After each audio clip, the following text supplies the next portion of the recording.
Got a question for you. Let me know right now how you want this. I had full intentions of doing a video like every day, and then yesterday's video didn't have hardly any content to it, and I like to talk apparently. So yeah, on today's video we're going to break down some hurdles that we've met already, and then talk about the mentality that I use going into a project. All right, so thanks for joining me. How do you want this content? If you want a 5-minute video every day, drop down in the comments and let me know. If you would rather have like one 10-minute video a week, well, it's going to be pretty short on content, but if that's what you want, let me know in the comments as we get through this. That way everybody, kind of sticks around. So, hurdles in a project. They're bound to happen, but I want you to know that the more hurdles that you jump over, well, some of them you got to jump over them, some of them you've got to avoid, okay? There's different ways to do that. But case in point, all right? This Mercury control box is a 14-pin connector, and I don't know right off the top of my head, but it's only 14 or 15 feet long. Well, after we've moved our console from way back over here to up and then over in the middle of the boat, we're like 4 foot short. And dang it, I tried as good as I could. I've only got a half-ton truck, but I took that thing and hooked a log chain to it, and I yanked and yanked and yanked, and I need a new rear end now, but I couldn't get that thing to 19 feet. I tried really hard. I'm kidding. But that's a hurdle, okay? That's a big deal. You not only have to recognize that you have a hurdle, you have to prioritize it. And a super duper priority hurdle that when it presents itself, that's one of those oh shit moments, right? So I didn't know nothing about that. Luckily, my buddy Adam was here when we took that apart, and he, being a whiz that he is, looked and found out really quickly that Mercury makes an extension. However, I wanted to try to find the best opportunity to replace that the right way and the cheapest way without cutting any corners, of course. So I started to Google and started to research and find out. And if there's somebody out there that understands Mercury's parts department website, by God, I would love to be your friend, because that is like Chinese. Literally.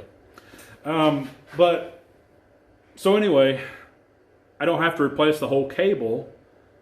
Mercury makes extensions. And with a little bit of shuffling, I found the right part number. And once I found the right part number, I like to frequent Google, of course, but I also go back and forth Bing, Yahoo, and whatever other search engine that I can find to find the best price.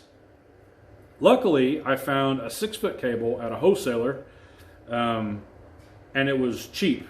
Okay, it was like half the price of what it would have been if I would have bought it through a Mercury dealer. And I'm sure there's great Mercury dealers out there, but being the scenario that I am, the closest one is an hour away, and you know how it is when you talk on the phone all day. Sometimes you're not a priority. So this way, I can take care of my own issues, and hopefully that 6-foot cable will be here in the mail in a couple of days. And hey, we should be good to go. So another hurdle met and demolished. Okay, it's out of the way. It's going to be awesome. So onto the console. As you have already seen, it's just sitting there. Okay, we just actually got it tigged up. Note to self, I'm not terrible with my right hand, but when I go to my left hand, I'm just not there yet. But it'll come with time. I like to start with the cornerstone or the centerpiece of a project.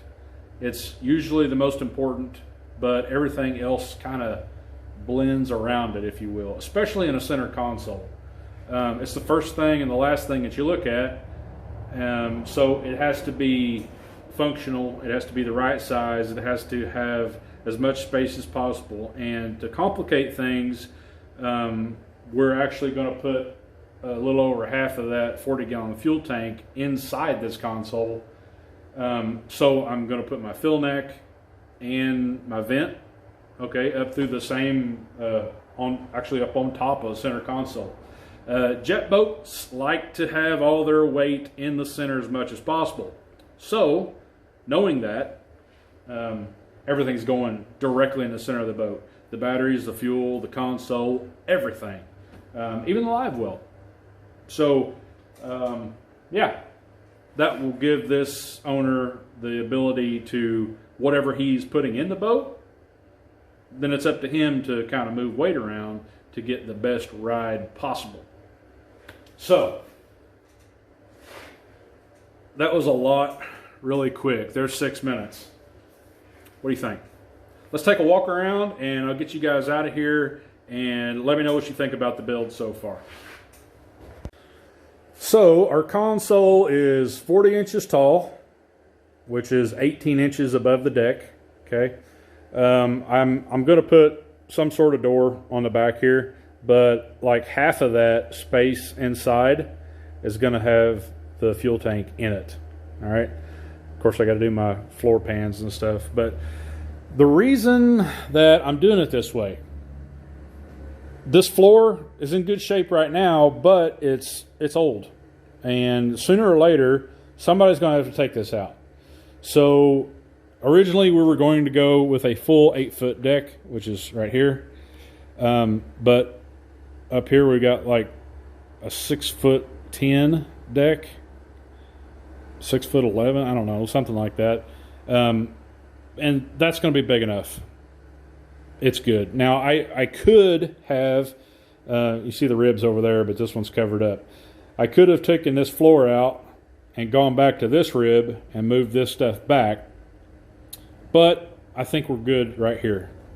This gentleman duck hunts out of this boat as well, so that's going to leave him, I don't know, 8 foot of space right there to duck hunt out of. So by the time I shorten that up, it's going to go from a 3-man duck boat to a 2-man duck boat, and well, that's just a little too much, I think. So we're going to stick with this, and actually I've not even set this up there yet. Let's look at this. So on the original boat, he had a windshield, and he's like, I'd really like to keep the windshield. Well, hell yeah, me too.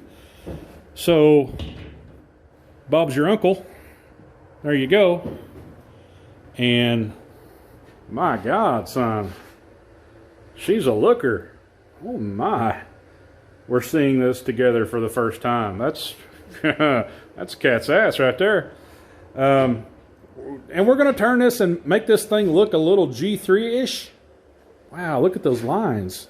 I like that. And I like that. Woo, she's sexy now.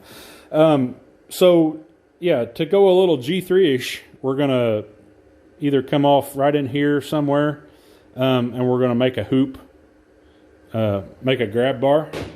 I'm probably going to keep it like right here to go around the front instead of going really high. Just go around the front, kind of protect that from limbs. But there's no need in going higher.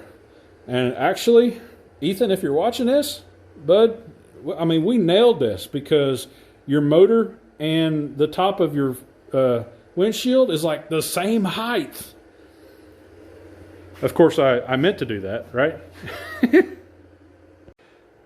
Well, guys, if you like today's content, go ahead and smash that like and share with a friend, and we'll see you next time. Before I go in for the night, I'm going to sit out here and make a few boat noises and check out this new console I built. Hang on.